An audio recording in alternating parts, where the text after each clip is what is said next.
là jusqu'à minuit comme tous les soirs. Bien sûr, l'after est en direct. L'after est sur RMC, l'after est sur BFM Sport, sur rmcsport.fr. Soirée Ligue des Champions, évidemment. La dernière soirée de la phase de poule de la Ligue des Champions dans l'after. On va analyser tout ça ensemble. L'after, l'émission qui dit tout haut ce que le monde du football pense tout bas, avec notre casting du soir emmené par Daniel Riolo. Daniel, bonsoir. Salut les amis. Jérôme Bretagne est là également. Salut Jérôme. Salut les amis. Et puis on a Philippe Auclair qui est quelque part dans les couloirs de RMC Sport. C'est il est arrivé avant nous. Il arrive d'Angleterre, il est en English guest. C'est forcément, pour ça, il est un peu à la bourre. Alors, je vais vous donner un résultat. On faisait les vedettes américaines, mais on a la vedette anglaise. Mais vous le savez, aujourd'hui, journée spéciale Johnny sur RMC suite à la disparition de l'une des idoles de Jérôme Bretagne la nuit dernière. Et nous, Johnny dans l'after, c'était surtout ça. Écoutez. On a tout donné pour avoir l'Angile. On a même vendu les domaines, les presqu'îles. Faut dire que mal au pied, il est facile. Même le grand Yatabaré est moins habile. En plus, il a du style. Comme là de l'Angile. J'ai envie d'avoir l'Angile. Mais qui est devenu l'Angile? Après, je vous laisse tranquille. Voilà, remember Julien Cazard. Je crois que je sais, de l'Angile. Je sais où il est, mais j'ai un trou là. L'Angile. Il joue aux Pays-Bas, à Nimègue. Non, je ne savais pas. Ouais. Non, je savais pas. Voilà. Non, je donc il joue confondais toujours. Quelqu'un d'autre. Donc on a exhumé quelques pépites de nos archives de l'after. Donc quand on vous jouera ce soir. Alors que Philippe Auclair est là, donc telle la reine d'Angleterre, il arrive. Oui, j'arrive à l'heure. Voilà. Est-ce que la reine d'Angleterre est en retard? Elle est connue pour ça? Non, pas vraiment en fait. Ah oui, pas vraiment. Donc ça va pas la phrase telle la reine Ouais, je d'Angleterre. pensais qu'en général une reine, on lui accorde un petit peu de retard. C'est pas. C'est les artistes Non, qui arrivent un peu l'exactitude à et la la bourre. politesse des rois. Voilà. Ouais, Et mais des c'est reines vrai. également. Oui, mais c'est plutôt les vedettes, les artistes qui arrivent un petit peu à la bourre, tu vois. Tu vois, nous on te reçoit bien, un petit chocolat. Voilà. Ça va. Non, Bon, les gars, les résultats, c'est important. Porto bat Monaco 5-2. Dans le même groupe, ce soir, vous l'avez suivi, Beşiktaş gagne face à Leipzig 2-1. Beşiktaş donc est premier de la poule et Porto est deuxième sans surprise. On fera après le point sur les adversaires du PSG potentiel, bien ça sûr. se dessine quand même. On Ça va se expliquer dessine à Daniel. On va assez mettre du clairement. temps. Liverpool a Mais- éclaté le Spartak 7-0. Pendant ce temps-là, Maribor et Séville ont fait un partout. Donc, Liverpool premier de la poule, Séville deuxième, Spartak troisième et en Europa League. Feyenoord a battu Naples 2-1 et le Shakhtar a battu City 2-1. Du coup, City premier, Shakhtar deuxième, Naples troisième et en Europa League. Décidément, l'Europa League est plus relevée que jamais. Feyenoord est quatrième. Sinon, dans le dernier groupe, le Real bat ce soir le Borussia 3-2. Tottenham bat Nicosie 3-0. Du coup, le Tottenham est premier, on le savait. Real deuxième, on le savait. Borussia troisième en Europa League. Et, Deuxième, le Real. oui. Il va falloir que Fred Armel nous explique ça. Hein. Et l'Apoel est chaud, dernier, éliminé. Il fait Alors, chaud, hein. On va vous mettre maintenant les adversaires donc potentiels de Paris. Donc c'est 3 sur 7 à éviter, on va dire. Voilà. Mais alors Jérôme était en train de m'expliquer, parce Ouais. que à chaque fois, évidemment, je ne comprends pas ce Non, genre mais là, t'as de... compris. Non, mais tu m'as dit qu'on a plus de chances. Non, que de tomber Chelsea, sur Chelsea. Chelsea a que 3 possibilités Oui. Alors attends, dans Jérôme. le chapeau 1. C'est surtout ça. Voilà, ça y est, tu je suis peux- perdu. Alors écoutez bien. Le Paris Saint-Germain peut potentiellement tomber sur le FC Bâle, Oui, sur Chelsea, oui. sur le Real, sur la Juve, sur Séville, sur Porto et sur le Shakhtar. Ce que veut dire Jérôme, alors le PSG a donc une chance sur 7 De jouer une. de jouer Chelsea, par exemple, ou de jouer Bâle. Mais Chelsea a une chance sur 3 de jouer le PSG. Vous savez pourquoi? Parce que comme il y a beaucoup de clubs Oui, je anglais sais qui sont pourquoi, premiers, mais je comprends pas comment on fait ce calcul-là. Mais bon, c'est pas Et grave. Chelsea, c'est ça. Chelsea peut pas jouer les clubs anglais. Donc Voilà. il y en a 4 qui ont fini premier. Donc les 4, déjà, tu les Bah, donc, barres. il en reste Plus Rome. Non, Rome dans sa plus poule. Rome dans sa poule, tu peux pas jouer. Donc il reste Barcelone, le PSG et Beşiktaş. C'est les 3 adversaires de Chelsea. Donc une chance sur 3. Voilà. D'accord. Mais à l'inverse, PSG a une chance sur 7 Mais de qui est tomber sur tiré en Chelsea. premier? Ah ben c'est C'est le PSG qui va être tiré en premier ou Chelsea? Non, le chapeau 1 est tiré en premier. D'accord. Mais par contre, voilà, le chapeau 1 est tiré en premier. Mais si. Bah, de toute façon, Paris reçoit au retour, donc ça n'a pas d'importance que ce soit. Non, mais une fois que le premier PSG chapeau. est tiré, il pioche dans un chapeau, il y a 7 équipes dedans. Mhm. Bah, donc, Ah, ça dépend. Si le PSG Franchement- est tiré en dernier du chapeau 1, il n'y aura plus qu'une équipe. Je sais pas comment ils vont se démerder pour le tirage. Non, parce que Chelsea peut pas.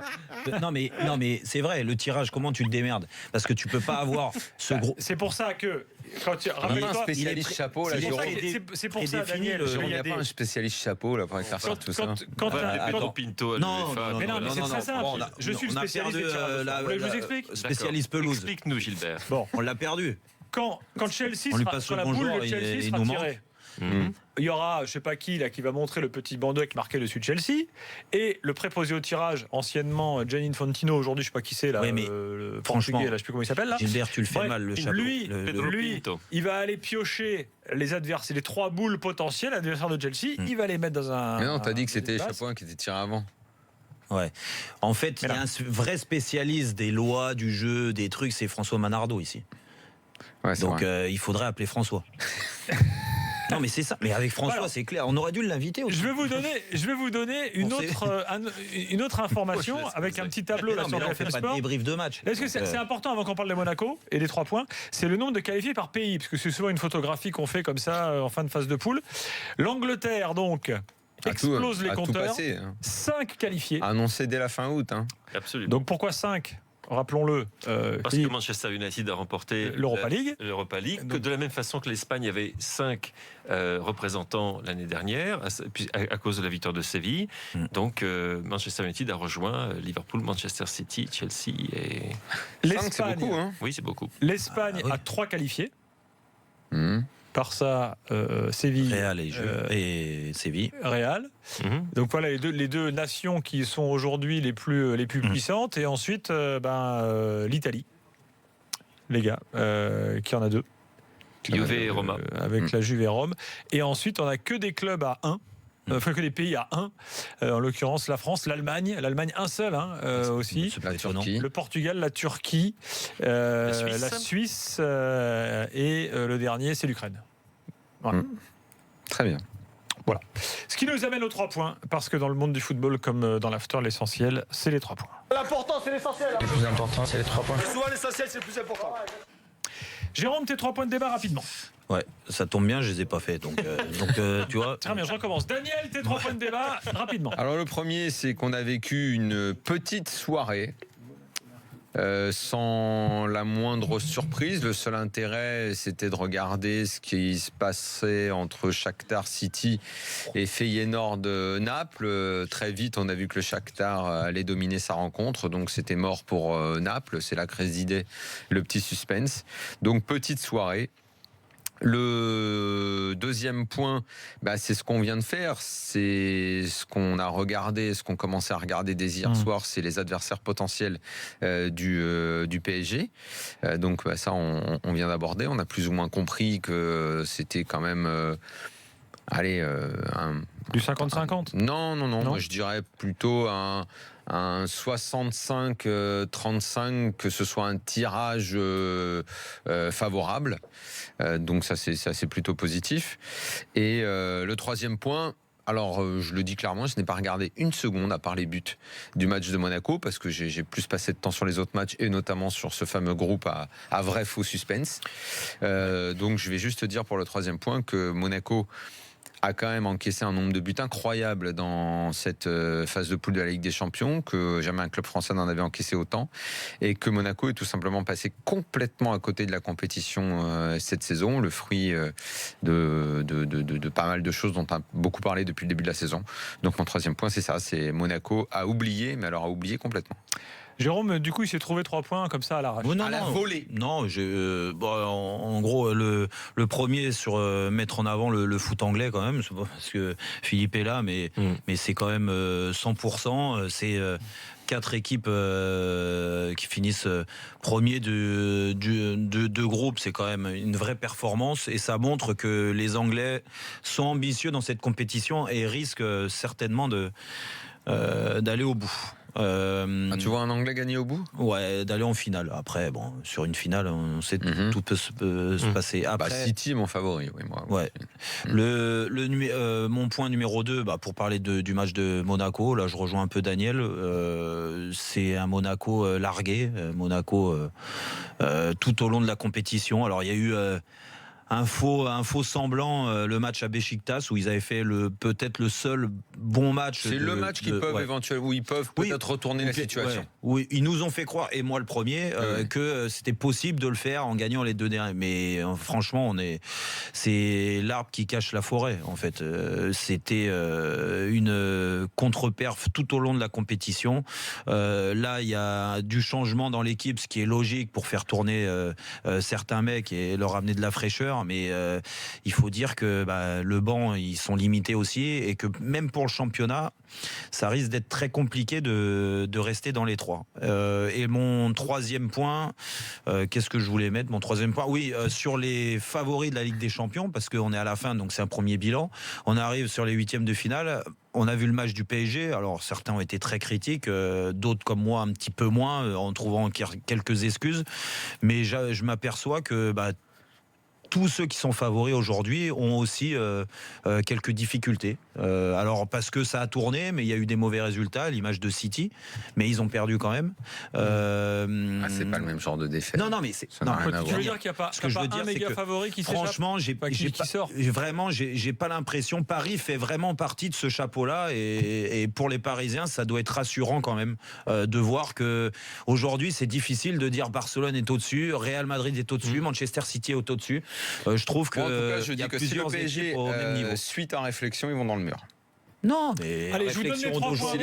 Si les Parisiens t'écoutent, ils vont dans le mur. Daniel, j'espère qu'ils vont écouter moi, ça les sauvera. Et au mois de février, ça sera différent. Mais aujourd'hui, tu as le droit de penser ça quand même. Jérôme et Daniel, s'il vous plaît, mes 3 points à moins. Moi, j'ai mis Monaco largué, premier point, puisque c'est le cas. Ils sont complètement largués sur la Ligue des Champions. Daniel l'a dit, c'est le pire bilan d'un club français en termes de buts encaissés. Voilà. Bon, c'est vrai que alors tout le monde nous sort, oui, mais Marseille avait fait 0 points une année, alors que là, Monaco n'est pas différent. Mais le groupe était quand même pas si relevé que ça de Monaco. Et puis, 2, j'ai mis aussi retour des Anglais. Là, on va décrypter ça avec Philippe. Et puis, qui pour Paris? Moi, je souhaite ardemment le FC Bâle de Daniel Riolo. Voilà, ça me conviendrait tout à fait.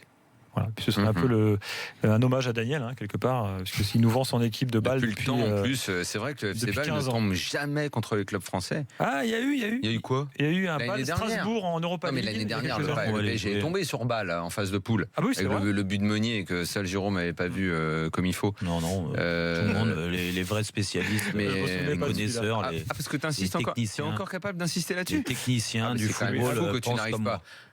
Tu peux me citer des noms? Mais tous les techniciens du football. Tu m'entends? Moi, en tant que technicien du football, je suis d'accord avec Jérôme. Exactement. Il n'y a que ceux qui n'ont pas joué au football qui pensent qu'il a fait exprès de la mettre là. Mais c'est un très joli but, encore une fois. Mais on va pas revenir devant, ça sert à rien. Non, mais tu sais ce que je te dis? Tu me trouves 5 entraîneurs, tu me les mets sur un papier, qui disent la même chose que toi, tu m'amènes toutes les pompes que tu as chez toi, je te les cire. Mais je te parle pas des entraîneurs, je te parle de ceux qui sont sur le terrain. 5 entraîneurs. Des entraîneurs qui ont joué au football. Oui. On ne me refait pas un débat sur un but de Meunier d'il y a un an, mais enfin, c'est n'importe quoi. Moi. Très bien. Alexandre, salut Alexandre. Bonsoir à tous. Supporter de Monaco, Alexandre. Salut Alexandre. Bon, qu'est-ce que tu retiens? Tu te dis, c'est quand même la honte, ou tu es soulagé que ça se termine, cette histoire? Non, du tout. Moi, je suis soulagé que ça se termine enfin. Moi, je pense que la saison de Monaco va pouvoir enfin commencer dans la deuxième partie de saison. Je pense que voilà, c'était un faux départ, tout simplement. Il y a eu quelques illusions au début de saison quand on a fait 3 victoires de suite, mais bon, c'était contre des très petites équipes, donc faux départ, tout simplement. Après, il faut essayer de voir au-dessus, il faut essayer de voir les circonstances en fait qui ont amené à ça, une explication en fait. Bon, déjà la première explication c'est qu'on a perdu quasiment la moitié du 11, etc. Donc en fait la conclusion c'est qu'on a perdu notre collectif, évidemment. Après il y a les joueurs qui ont été achetés.